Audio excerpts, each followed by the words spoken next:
Welcome to Rates and Barrels. It's Wednesday, October 25th, recording midweek this week. Did a 3-0 show earlier in the week. Derek Van Riper here at the Eno Saris.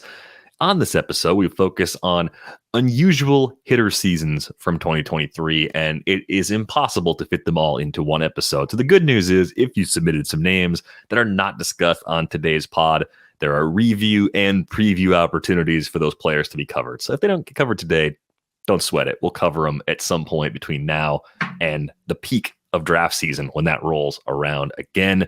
Before we get to some unusual hitter seasons, we should take a moment to acknowledge it's a Rangers. No, it's not Rangers Phillies. Why did I write Phillies?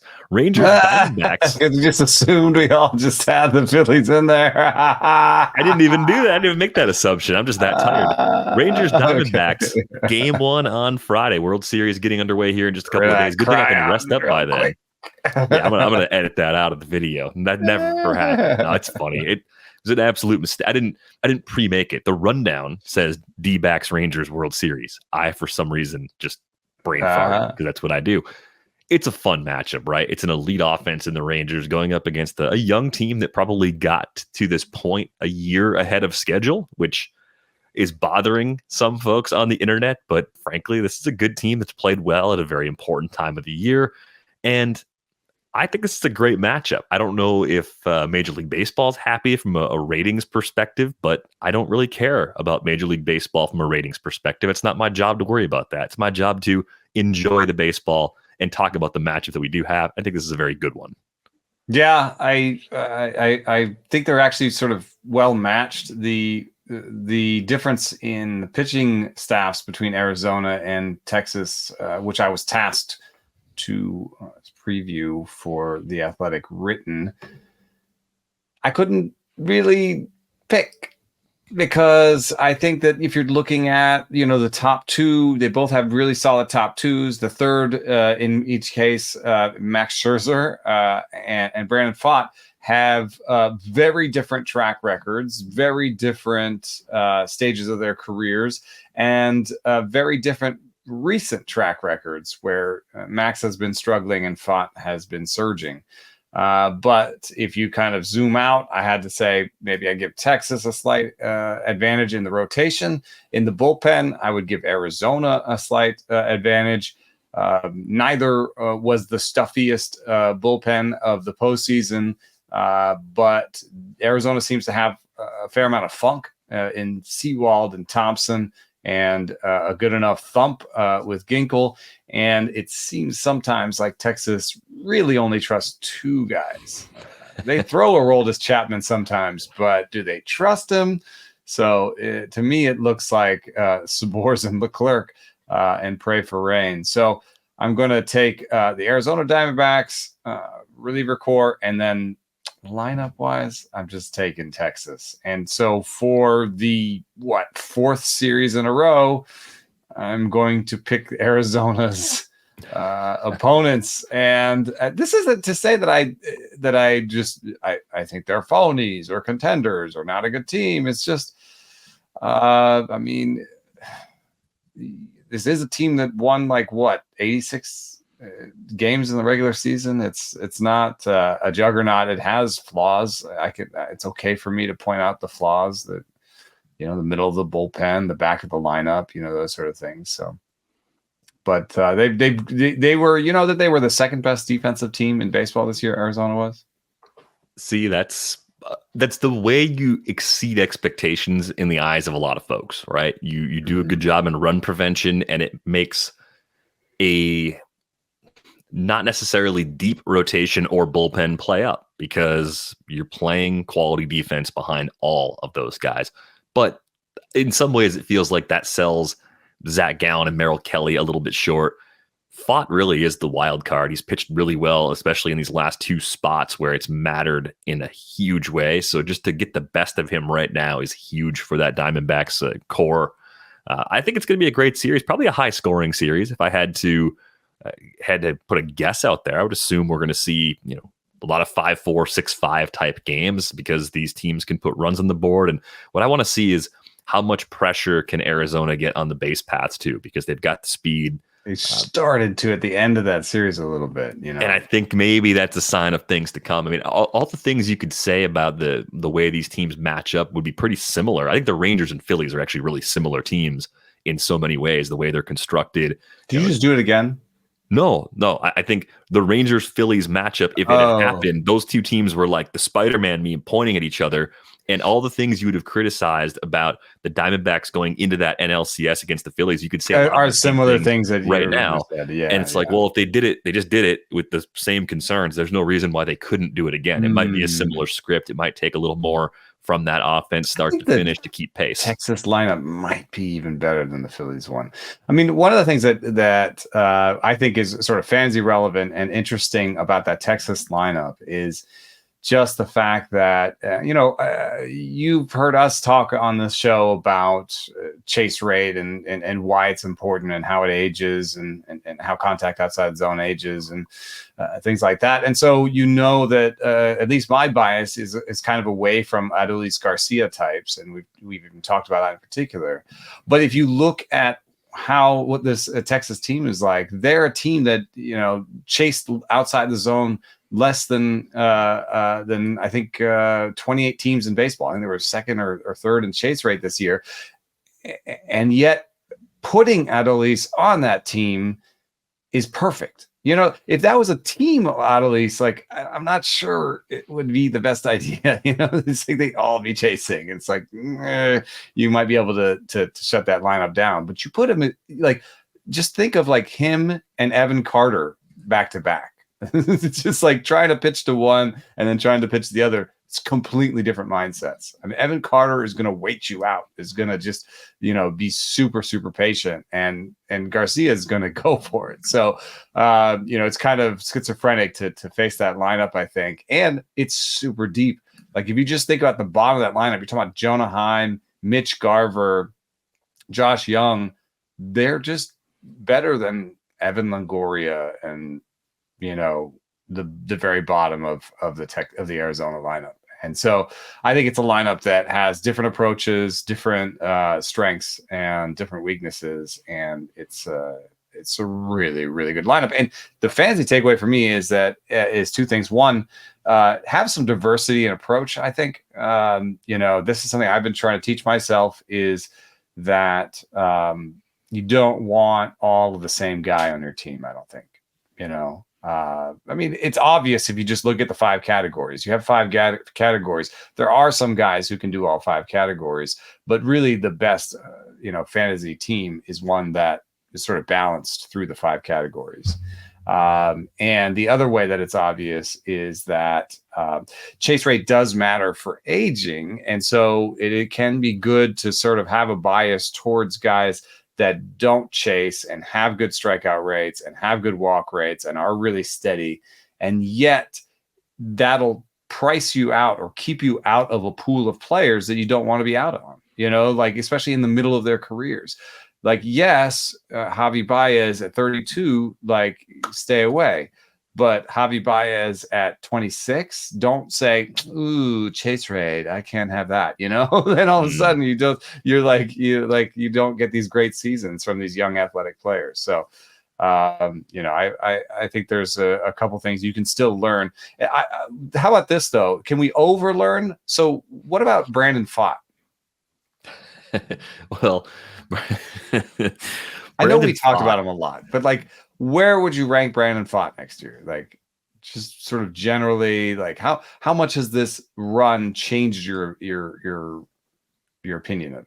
Well, Brandon Pfaadt would live somewhere in the dreaded glob, and his place in the glob is more fluid because he's getting this opportunity to show us the things we wanted to see in this extended run in the postseason. Had this team not advanced, let's just say the Brewers knocked out the Diamondbacks in 2 in the wild card round. Pfaadt doesn't pitch. His season was over. And the resume was the 5.72 ERA, the 141 whip, the improvements with the move to the first base side of the rubber that you pointed out before. If we were going off that, he'd be like mid-glob or lower. But because he's doing it on a big stage and did it a couple times against the Phillies team that we all looked at and said, how's anyone going to get these guys out? How's he going to turn that lineup over twice? Having seen that, knowing how people react to it, Whether it's right or not, I'm not sure, but he goes sort of the front range of that glob. Now he's a probably top 40 to 50 starting pitcher by the time you get to the end of draft season. You're going to see a slight bump, or at least a decent bump now, and you're probably going to see another bump later if he comes out in spring and looks like the guy that he was in the postseason, even though these limited samples probably shouldn't be weighted as much as we weight them. Like, it's just part of what we do. I think the best argument for him is that wider range argument. The adjustments kicked in during the second half. It's not just the postseason. It's building on some changes that were already taking place, right? So if you want to kind of string it together that way, I think that's an argument that I can get behind a little easier than he was great in the NLCS. Yeah, there is a pitch mix argument too. What we saw beyond the movement on the rubber is the emergence of the sinker. He doubled his sinker usage in September and October, and that made him more of a truly 4-pitch. I mean, the curve was down to 3%, so I'm not really counting that. But with the sinker and the 4-seam and the sweeper and the changeup, he's a 4-pitch guy, and hidden within that is sort of, he's at least the 3-pitch guy to lefties. You know what I mean? And one thing that I've seen, though, because I've had to live blog these, is that he does still struggle against lefties. I mean, it was way more of a grind. And I don't know if that's just the quality of lefties. Schwarber and Harper, those are good hitters. But those were 8-pitch at-bats where he showed them everything he had. And he had to throw high and low, and, he had to be really fine. And yes, he threw a really great changeup to Schwarber once to get him to strike out, but it wasn't easy. And so, I have this good thing of like the sinker being added, and sort of some of this bad thing about like watching him interact with lefty hitters and being like, I think this is still going to be a little bit of a problem.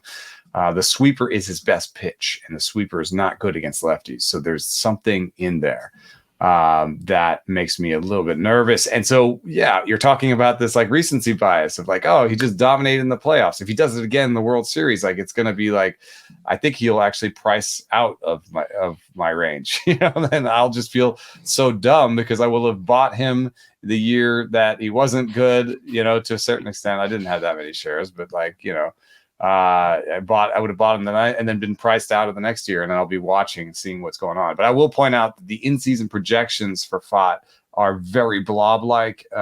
They all are around about 4.2 to 4.3 ERA, and league average is 4.3. And what he did after he moved on the rubber was basically 4.3. So I would start your projections with a 4 next year.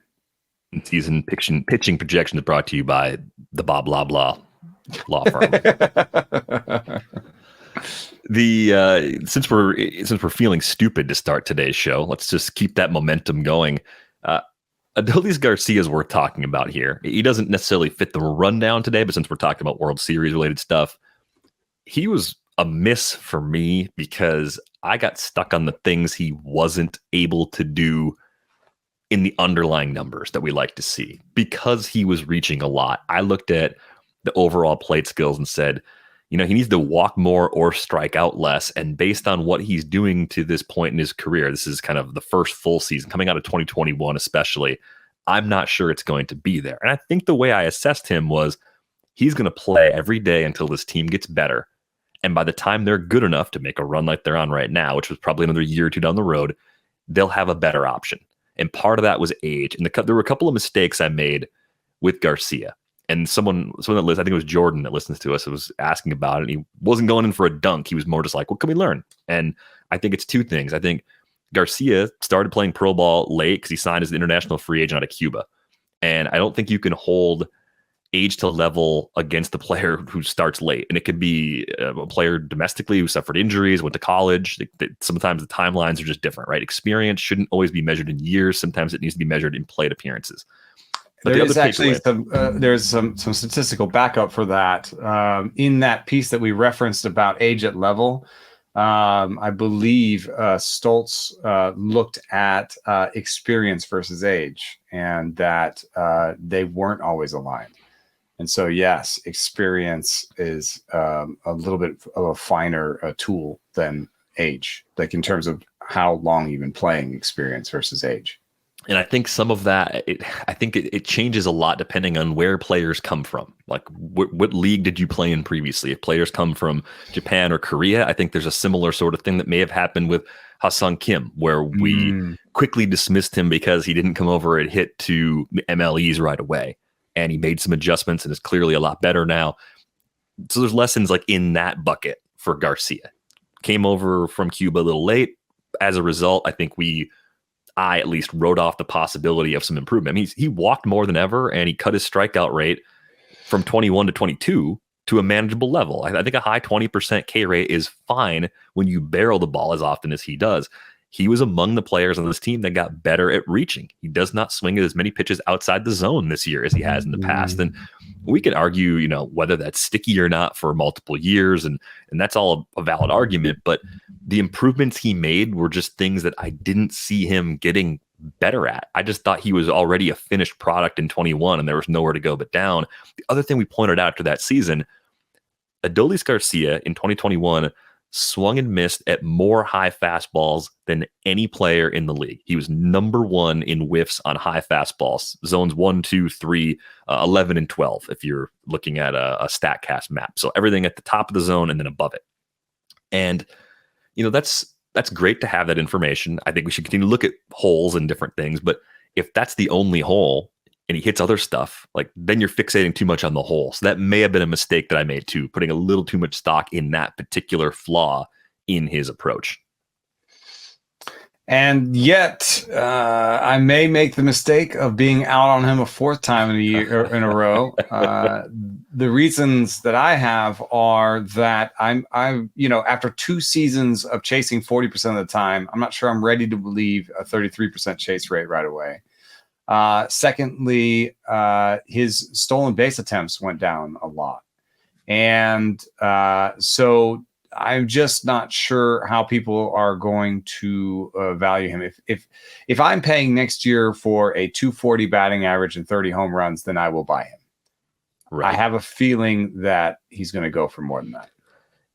I saw some chatter on Twitter. I think it was Bubba. It may have been some other folks too. I'm pretty sure I saw Bubba tweeting about this, and it was suggesting kind of the post 2020 Randy Arozarena hype on Garcia, just because it's postseason. It's an awesome run. We're all watching it.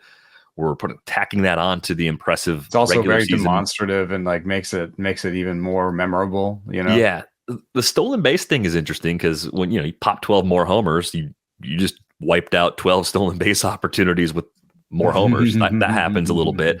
I was wondering too if there's an organizational philosophy in the regular healthy. Season. He hurt his knee too. Yeah, keep him healthy. But is that a team that's going to run a lot when you look at them? Seager doesn't. The next run guy has pop. Why run into an out? If your team is that good and you don't have guys that are 25 and younger and that are speedsters, then why bother? So. I guess the flip side that I could argue against myself, though, is, even if he's 240, 30, the runs in RBI might be pretty sweet because they were this year, and it looks like most of that offense is coming back next year. Yeah, that whole group's pretty much back. So I think that's something that you really want to keep an eye on and something that does keep that floor pretty high. I wouldn't be surprised if we looked at the stats at the end of next season and it's high 20s homers again and mid-teen stolen bases or even 20 steals. Garcia looks like a guy that can take off and steal bases pretty selectively. So I think there's a lot of ways he can make value. A torn meniscus, It's like the least important part of your knee, man. If it's a meniscus, patellar tendon, I guess it was. Well, if it's the patellar tendon, maybe there's a little more importance there. But I think with an off season to rest, that's something that could come back in his game, at least to some extent. But if the price is like a second round pick, maybe that's a little too steep. But I definitely underestimated him, and hopefully can learn some things from the mistakes I made with Adolis Garcia, and certainly enjoying the run he is on this postseason. It is fun to watch if you are a neutral observer of these Rangers series. 6 stolen bases in the first half, 3 in the second half, and since his injury, only 1. Yeah, but I think 15 is kind of where I'd put the expectation for 2024 in that category as the over-under, at least. Let's talk about some good but unusual seasons. We had a Twitter request from Ryan to discuss Chas McCormick, yet another Astros player who just gets an opportunity and thrives and exceeds expectations, I think, relative to prospect pedigree. I mean, it's the guy they drafted in the 21st round back in 2017. So pretty big win on the scouting and development side, and turns in a 22 homer, 19 steal season. Everything in the underlying numbers looks solid or good, really across the board, right? A 25.6% K rate, no problem there. Draw some walks at 8.8%. Barrel rate, double digits again. And he was doing that as a part-time player each of the last 2 seasons. So there's some pretty nice consistency there. You're talking about a guy with 1,000, almost 1,200 plate appearances in the big leagues and a 10.5% barrel rate. So these are good skills across the board. Hits the ball in the air enough. Do you see any flaws that are going to make it difficult for McCormick to possibly carve out a larger role? Because you could see that plate appearance total possibly go up. 457 is all he had this year. If he gets to 550 or 600, those counting stats should be really nice to go around that power speed combo. Yeah, I think there's another level for him, honestly. I talked to him this year about his adjustments, and he just talked about being a slightly more upright in his upper body so that he could clear for pull. He used to be really good. My impression of Chas McCormick going into the season was just, here's a guy who hits opposite field screamers. I mean, he hits Stanton-esque lasers to the opposite field, but just never pulled it. Last year, of his fly balls that he hit, he pulled 3% of them. This year, of his fly balls that he pulled 20% of them. Last year he hit his fly balls, 40% of them were hard hit. This year, 50% of them were hard hit. So, I just think that you have a mechanical change. And then the last little bit of sort of soft science I have on Chas McCormick is that there was something between him and Dusty Baker. I do not think it was made up. I do not think that Chandler Rome just pulled this out of his butt. There were weird substitution patterns. There were weird comments from Dusty Baker about Chas McCormick. He said during the playoffs at some point, Chas has been struggling after Chas had, 2 hits in 2 games. So I don't know what it was, but he maybe there was behind the scenes. Chas thought he should play more, and Dusty knew that, and it bothered him. Or maybe it was just this ongoing thing that Dusty preferred veterans or whatever it is. I think that Chas McCormick is going to play more next year because he was 33% better than with the stick.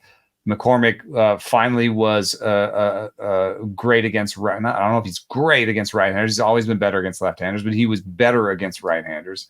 And his defense is good by the metrics, which I think the next manager is going to appreciate. And I think he's going to have 600 plate appearances next year, 25 homers, 25 steals, something like that.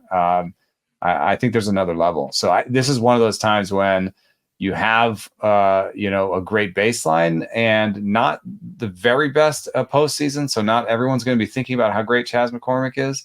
And I think it's an opportunity to sort of buy high in a way. Yeah, and I think the very, very early ADP, I see 3 drafts in October have been completed so far, at least as far as what the ADP report has. But Chas McCormick has an early pick of 142, a late of 193. That puts him at 162 as the average for the 3 drafts. And what's the would you rather on him? Then the outfielders in that bucket, James Outman is in that bucket. Oh, I'd take McCormick in a second. I trust the playing time a lot more. I think Outman's probably capped as a big side platoon guy because the team plays on how they intend to use him. Rate, yeah. More swing and miss too. So McCormick by miles, even though those guys are together. Ooh, here's one. I think in many leagues though he's UT only. Eloy Jimenez as a buy low versus Chas McCormick. They do very different things, right? You're looking for it's kind of like 2 different guys that you want to have on the roster because they provide their value in a different mix. You might be looking for batting average at that point, or there's a needs argument there where it's just like you might go in different directions, but I don't know. Even there, like McCormick is close to a 5 category. I do think maybe the batting average might regress a little bit next year, but he is a guy who hits the ball hard, and he obviously has the ability to spray it the other way and pull it. So.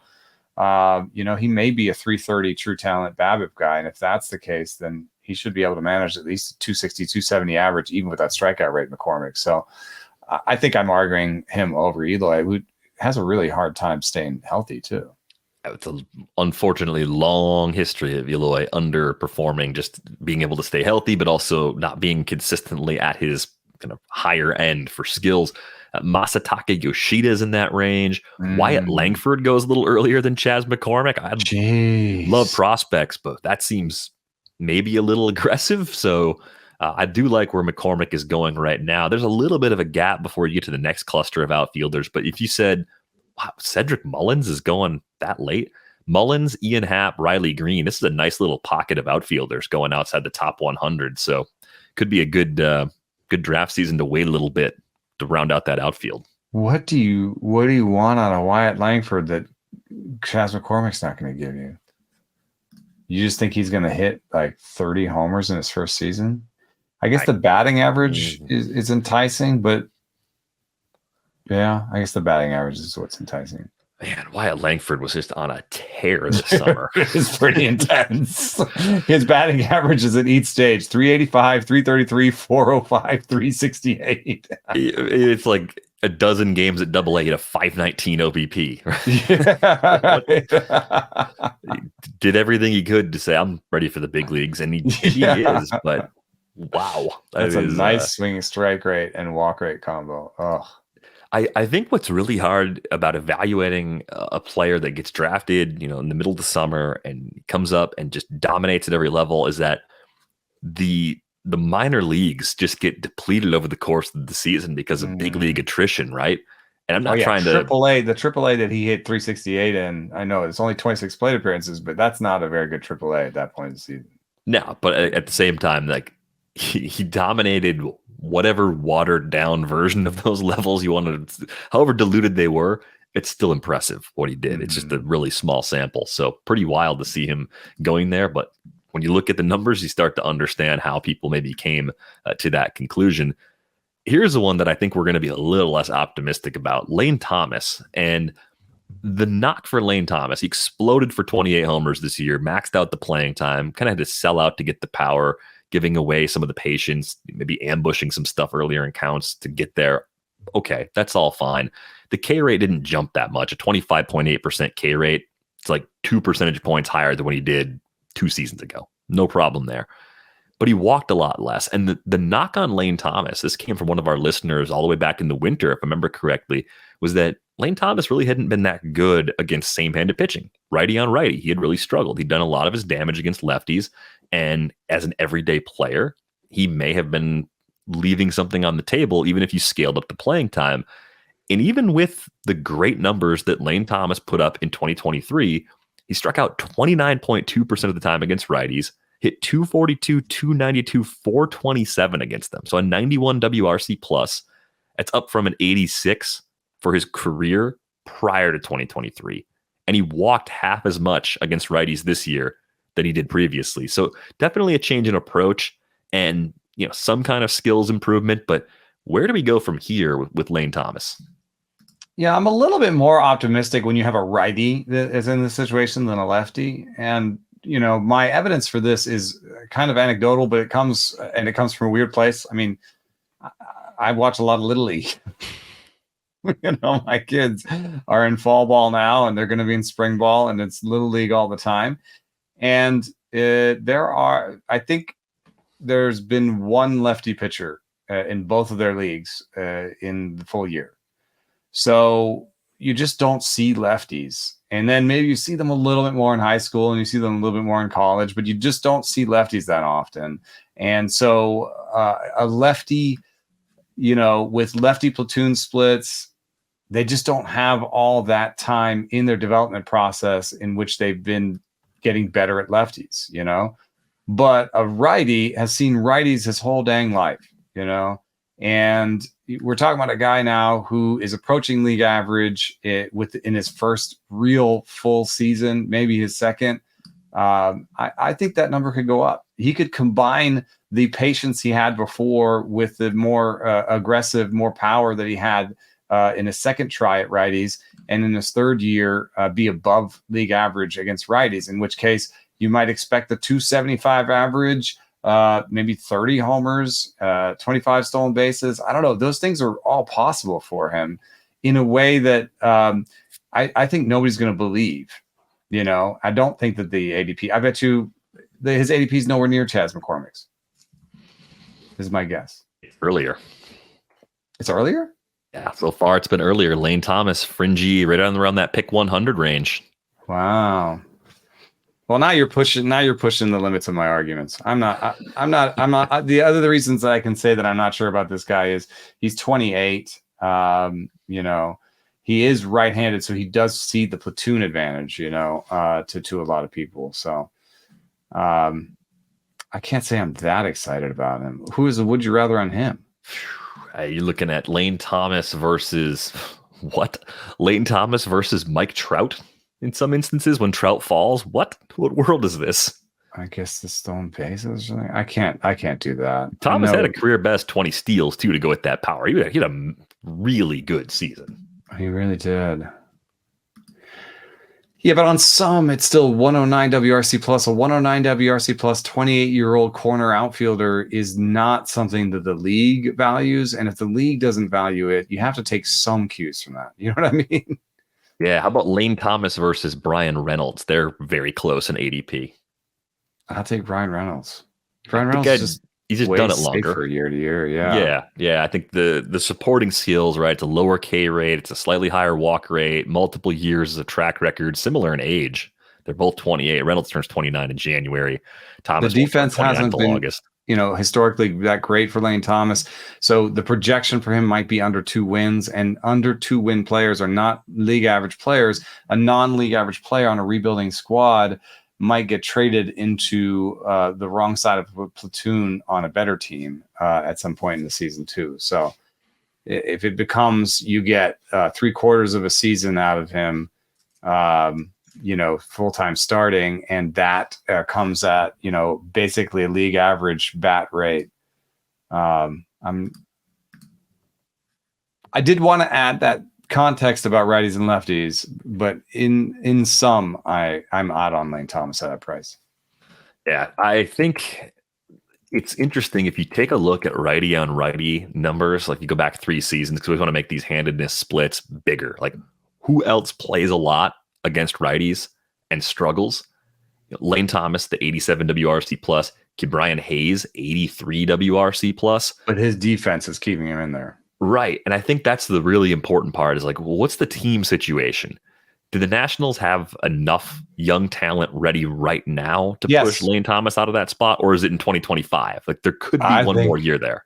Yeah. But I think you're walking a fine line because Dylan Cruz hit Double-A last year. And I know he only just started out and it wasn't like he blew it up like Wyatt Langford. But what happens, month into the season, Lane Thomas has regressed a little against righties, and Dylan Cruz is just destroying the ball in Double-A. Yeah, and you got James Wood kind of reasonably close as well. So just those 2 guys alone could make that depth chart a lot more crowded. I wouldn't be surprised if you get one more pretty good year from Lane Thomas before the playing time starts to take a bit of a hit. But I'm on Chas McCormick over Lane Thomas straight up. I think lineup quality is as great as Thomas was. He maxed out everything this year in terms of playing time, run production. That's it right. will be a little better, but McCormick has another 100 plate appearances you could get. That's what I think the playing time shift between these 2 guys could level things out a little bit. Here's a positive one, at least I think a positive one. Spencer Steer. And Spencer Steer is a little bit tricky because he's another player with a relatively low barrel rate, 6.7%, good power results, very good all-around slash line. At a glance, you think, is this kind of like another Isaac Paredes? Kind of plays a bunch of positions, good plate skills. I looked at the spray chart. It's not Isaac Paredes because no one is Isaac Paredes. Like Spencer Steer at least hits home runs to center field once in a while, hits the ball pretty hard up the middle. Bregman is kind of Isaac Paredes. Bregman's a little more in that bucket. But then I wondered, okay, maybe Spencer Steer is this guy that hits 3/4 of his home runs at home because it's a great American ballpark. No, 13 of his 23 home runs were actually hit on the road. So you have that. He did hit 9 against lefties out of 23, which is like a little bit of an elevated rate against the platoon advantage, but that's not alarming. Same-handed pitching split is 256, 348, 431. Not bad. Like good enough to play against righties, I think. Maybe because it's a little crowded, tough righties occasionally would be his days off. But what do you think about Spencer Steer? I mean, I wondered if he also feasted on fastballs and struggled with everything else. Nope. He kind of hits breaking pitches pretty well, actually. So I actually don't see a major flaw unless he's a super utility guy that doesn't have room to max out playing time. He did have a negative pitch type value against fastballs, which is a little bit surprising. And it was slightly positive against four-seamers and very negative against sinkers. So some possible weakness there with sinkers. But when I do see a player that has so many positive pitch type values other than that, he's positive on every other pitch other than splitters, I guess. And he was positive on four-seamer. So you're talking about sinkers and splitters where the gave him some trouble, where you're not going to see a lot of splitters. And sinkers is a sort of a specific thing. It has to be a righty for him to see a lot of sinkers. And that could be an adjustment he makes. And just talking to him, I found him to be a fairly cerebral guy that has an advanced two-strike approach. So what you're seeing is when you see that 20% strikeout rate, it's one that I believe. And that is going to reduce some of his power ceiling because, you have your Mark Trumbos who say, I don't care if it's two strikes. I'm going to swing hard because I'd rather hit a homer or strike out and let the next guy try to hit a homer, I don't think that's Steer's approach. But for fantasy, that's a good thing because I believe this lower strikeout rate. I believe the good batting average.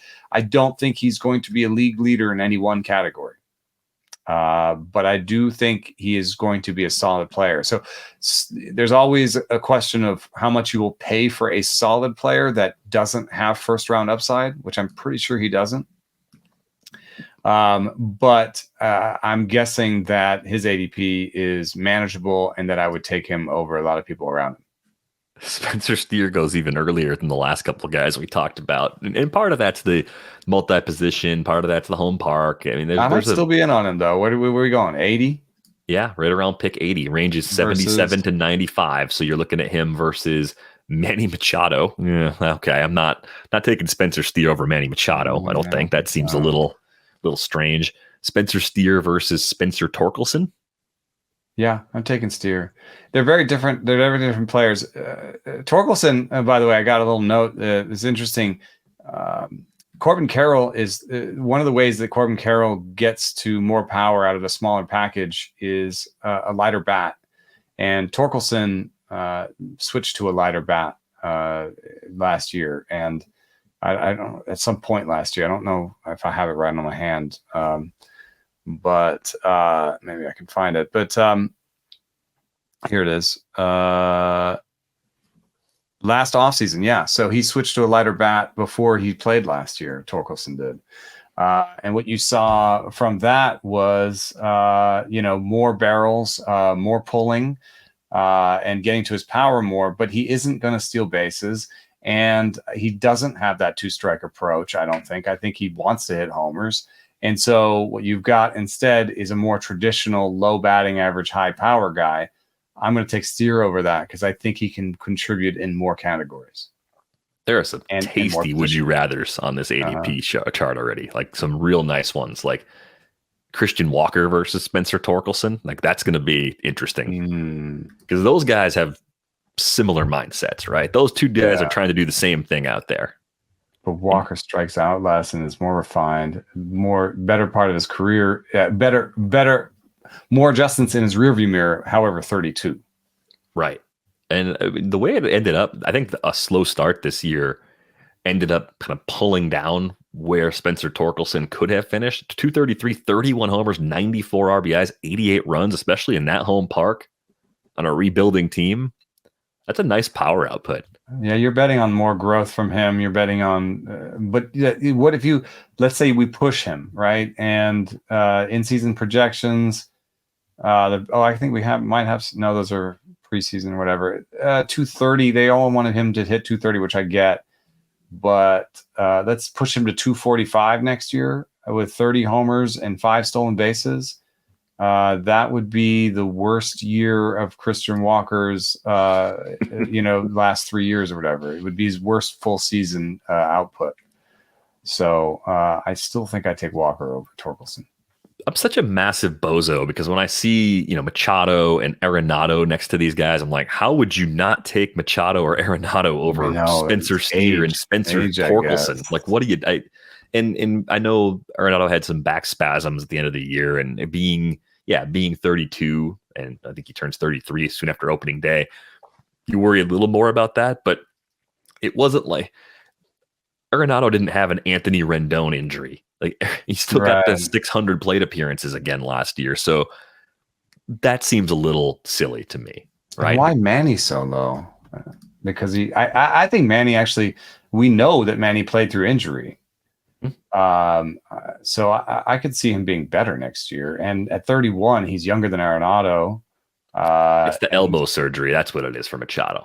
Right. But it wasn't big elbow surgery. Oh, repair the extensor tendon. Yeah, it's 4 to 6 months for the recovery. So he's not going to have a normal off season. So I guess that's why is Machado falling that far? That's the reason. And I'd have to look at similar surgeries and see if we even have enough guys to even come up with a reasonable estimate of like how much of himself can he be. But it wasn't Tommy John.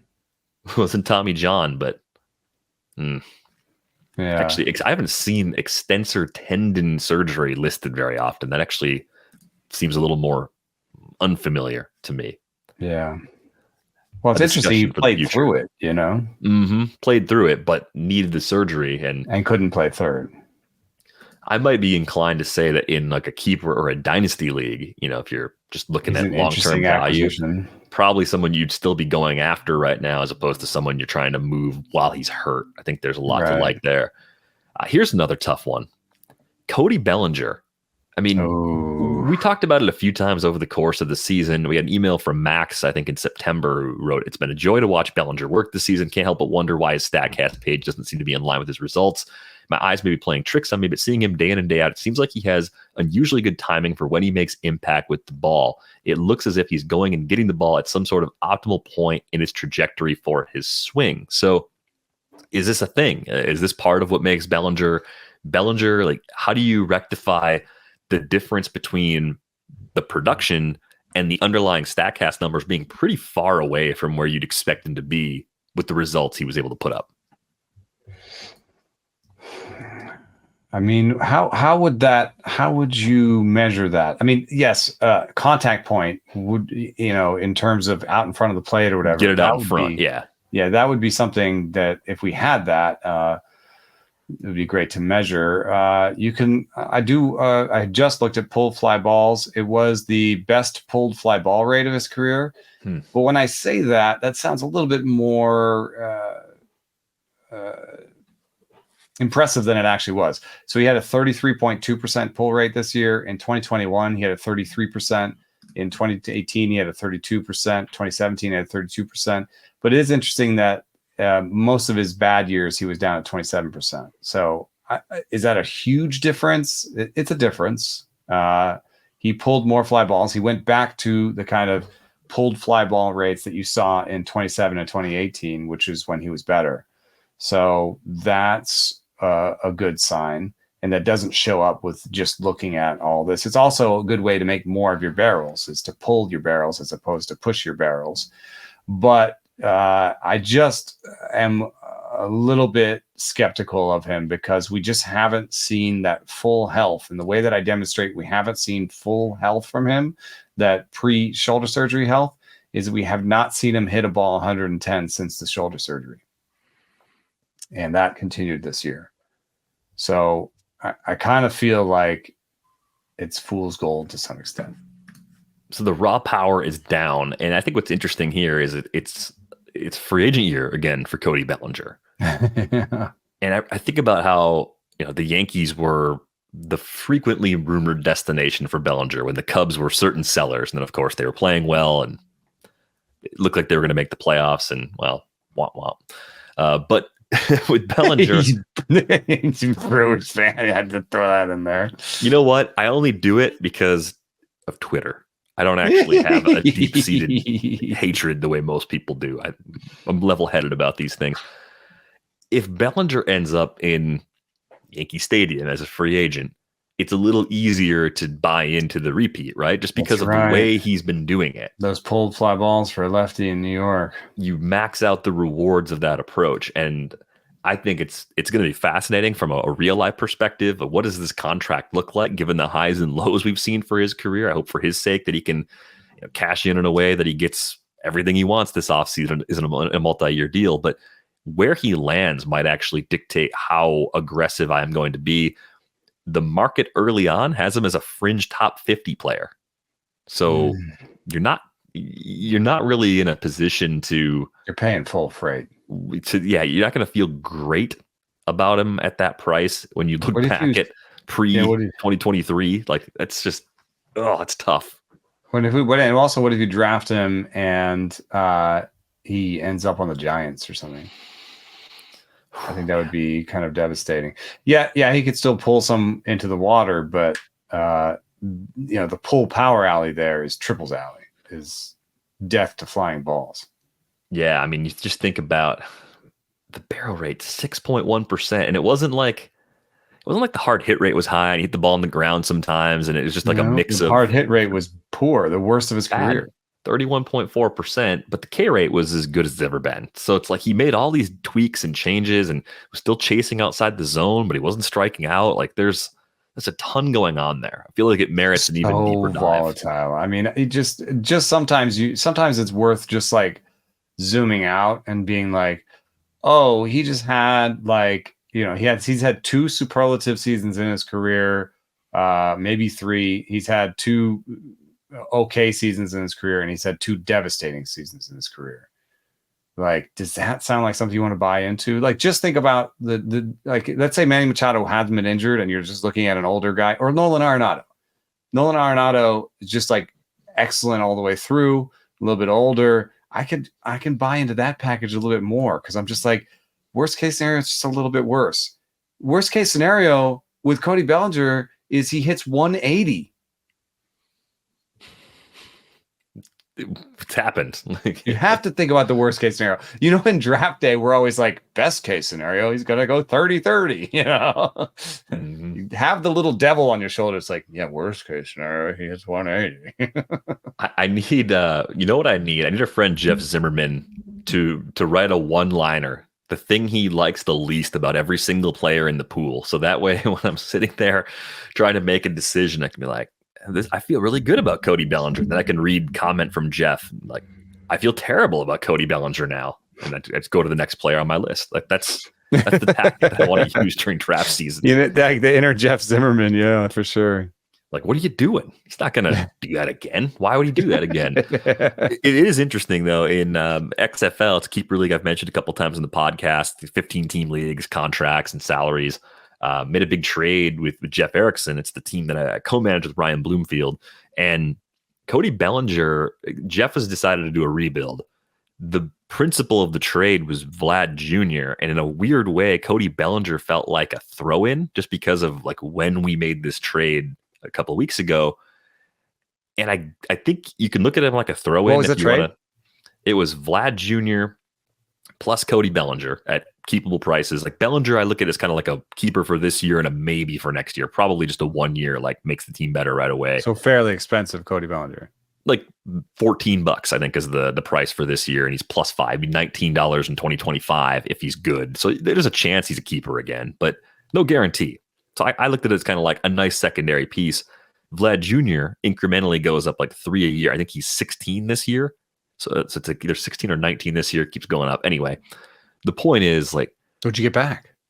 We got those 2 guys. We gave Jason Dominguez, who will be cheap and good forever, and a couple other prospects. Like guys, we had a keeper crunch. You can keep 15 in that league, and we're like wrestling with 17, 18 names. So we had to bundle a couple guys together and get a couple back. And I feel like it's hopefully a win-win deal. That's what you're always looking for. Mm-hmm. But I just felt like Bellinger in the eye of the person trading for him, you're like, yeah, Cody Bellinger, definitely a keeper for me for obviously for this year, probably a keeper for me next year.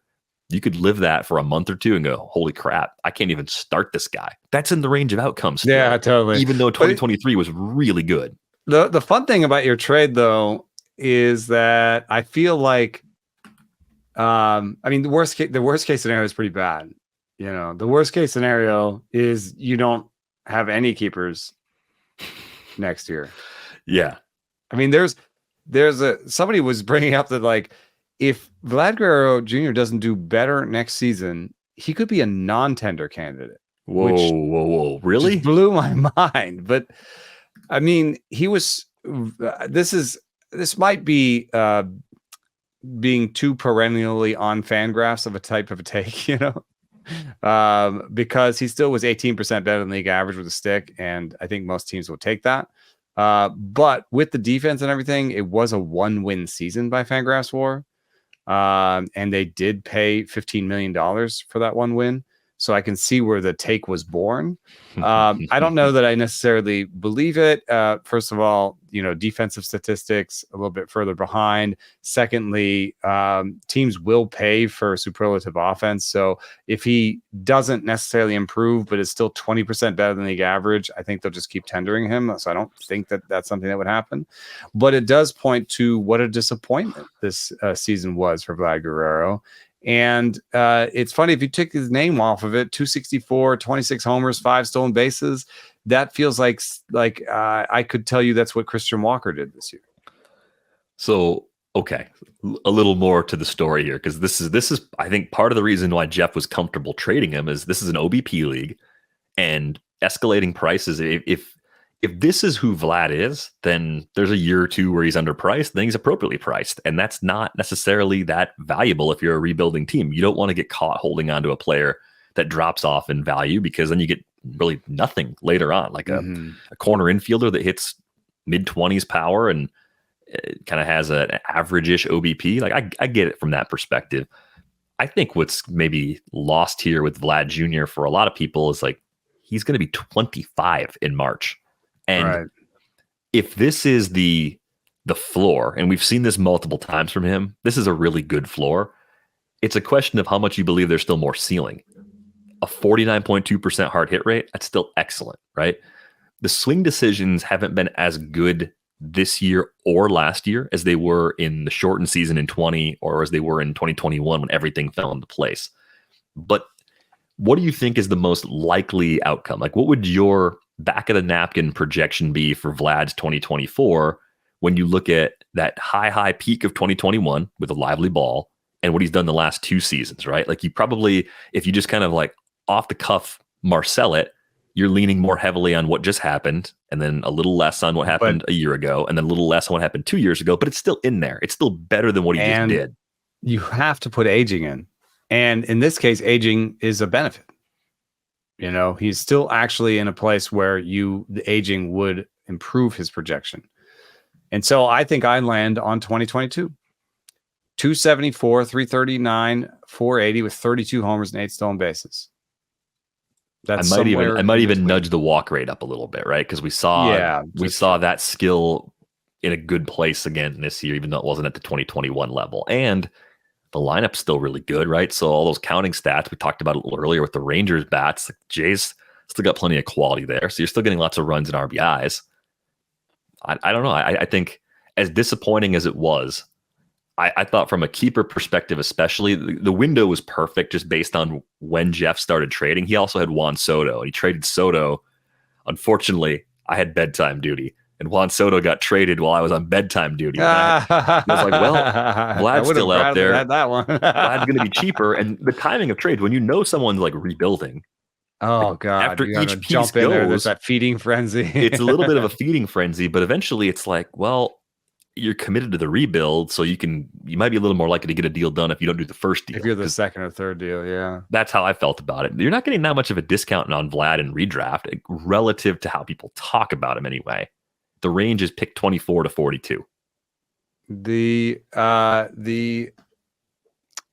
sort of game to game, the adjustment, the reason for where Vlad Guerrero is now came very clear to me watching him in the home run derby. he was yelling at John Schneier to not yelling. He sort of gestured to John Schneier to pitch him high and tight. And I just looked at the heat maps again. He's a high and tight guy. He loves it high and tight. The reason he is where he is now is because he can still hit the ball hard, low, and he's being pitched low, and he's being pitched low so consistently by everybody. The book on Vlad Guerrero is pitch him low. And what he does with that is hit ground balls. He hits hard ground balls. And sometimes those turn into singles, and maybe even, if it's in the right place, a double. But and by doing that, teams limit his power output. And he just seems content to go with that.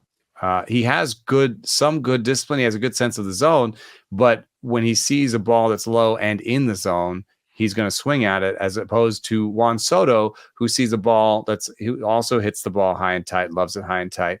If he sees the ball low in the zone, he spits on it until he really has no other choice. And so that's kind of the difference between Soto and Guerrero. And in fact, I know one's a lefty and one's a righty, and they're not mechanically almost, the same thing or anything. But I almost would love to show tape of Juan Soto at bats to Vlad Guerrero Jr. this offseason. Yeah, it'd be interesting to see what kinds of adjustments he ends up making, because if the book is just that consistent and it's working, and it's turned Vlad from possible superstar bat into a good above average player, like opposing teams are going to settle for that every day. Like this guy was a monster in 2021. Right. So if you can make him just a kind of an opposite field, fine. Like he's going to crush the ball to the opposite field, not going to go deep against you. You can live with that.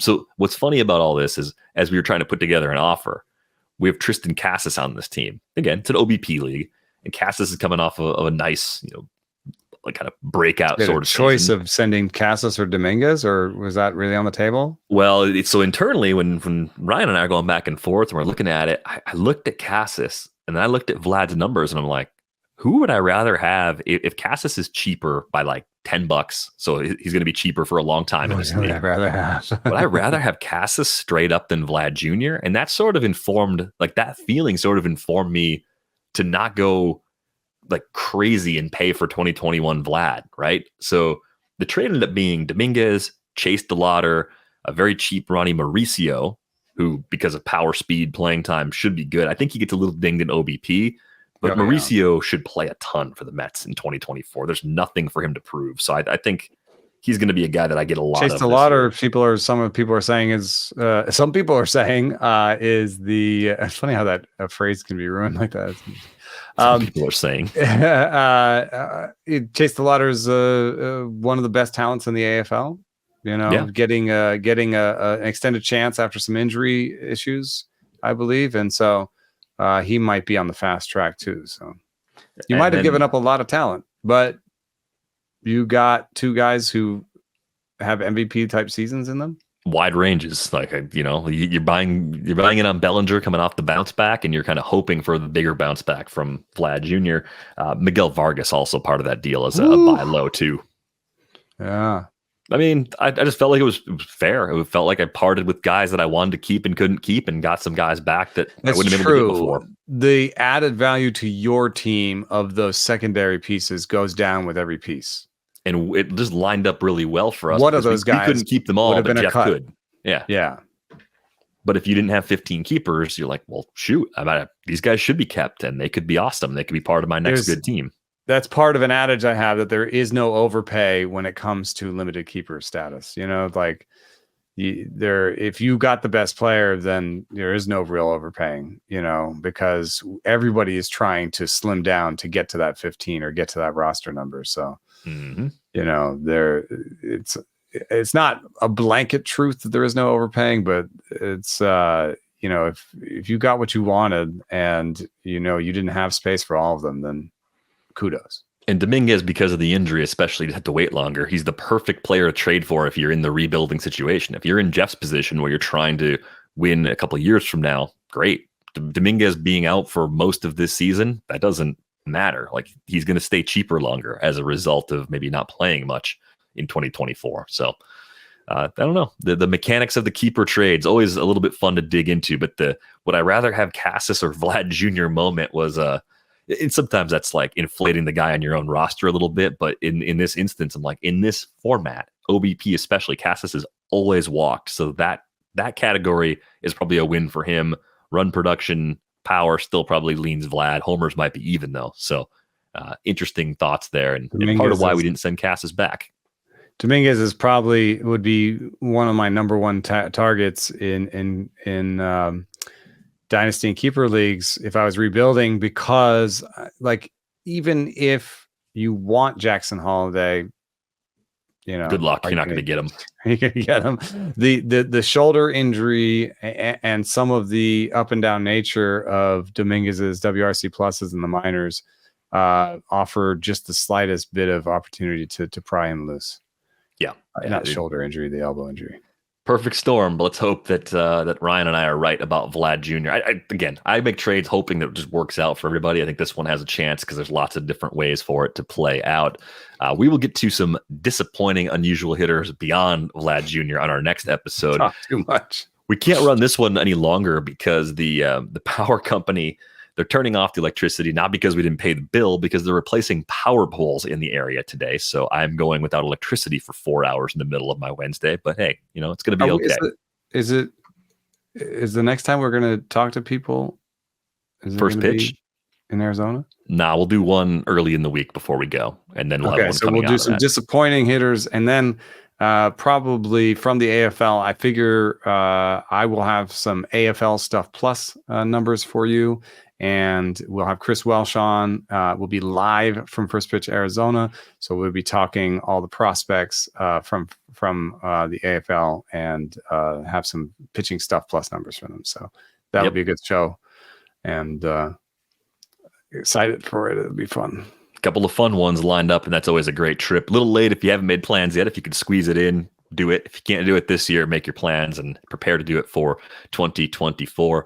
As we go, a reminder, you get a subscription for $2 a month for the first year at theathletic.com/rates and barrels. You can find Eno on Twitter /X at Eno Saris. You can find me at Derek Riper. The pod is at Rates and Barrels. If you got a few more disappointing, unusual seasons from the hitters, you can tweet those our way. At Rates and Barrels is the best way to reach us. Otherwise, ratesandbarrels@gmail.com also does the trick. That's going to do it for this episode of Rates and Barrels. We're back with you next week. Thanks for listening.